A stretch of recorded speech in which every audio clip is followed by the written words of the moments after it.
Eli, it took me a while. I'm sending you a video. I'm trying to remember all the stuff that we worked on, so I'm gonna kind of just do a stream of consciousness, and I'm just gonna start going, and I'm hoping that I hit a lot of things that we were talking about. And I'm putting the camera down there, and I'm gonna stand back there and just kind of go through a couple things.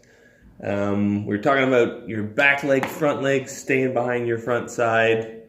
Your back side sometimes has a tendency to drift forward with you, and I think that causes you to not be able to stay behind your front side. Keep your back leg back to anchor you back so that your release point comes out front. If you drift on that back side and get into your front leg too much, your release point is going to turn into up here, and then you're going to be throwing upward kind of. We want to be staying back at the hip, driving through with our hip, staying behind that front side so you can get on a downward trajectory out of your hand. We were talking to about when your hands break, what happens to your body in relation to your hand break. And we were talking about angles here versus maybe a little more here, tilted. But the one thing we were talking about is kind of staying up, being easy with your leg kick. High or low, we were playing around with it. I'm not sure what's good right now, but don't worry so much about the leg kick. More about when you get into your drive and your body kind of lowers below the plane of your handbrake. So you're kind of getting underneath your arms. You're kind of getting underneath your shoulders. And that was kind of helping you get from here out to here. So I'm not sure if that's been working lately.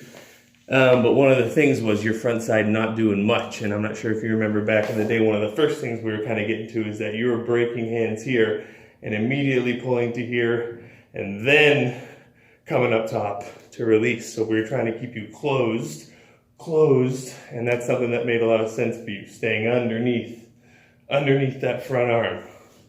You got to be careful with that because sometimes that sets you to an angle rather than straight. It kind of gets you on too much of an angle up. I mean, if we're talking power pitching, you need to kind of break up so you can drive downwards more. You got to make sure you're not breaking too low because then you're not going to get much out of that front side. Yeah, I wonder how your throwing's going. I wonder how your hip mobility is. Make sure you're doing a lot of work to keep yourself loose through here. Sometimes when guys are dragging on that front foot and getting on that front leg rather than staying behind that front leg has a lot to do with hip mobility and flexibility. So work that, do sprints, do a lot of swinging things, do a lot of flexibility stuff through here. Always try to land closed, not with your step. Don't stride closed, stride right on, try to stay closed so that at front foot strike, you can crank off your backside, you can get everything connected into your delivery, and you can stay back and you can get out to here. So try to land closed, maybe land closed and up high. That's something we're playing around with. I hope you're still playing around with it. I'm not sure what else there is. That was a lot of the stuff that we were talking about. We talked about the breaking ball. I hope you're able to get on top of it. It's coming down a little bit. Your changeup was starting to go. I hope it's still going.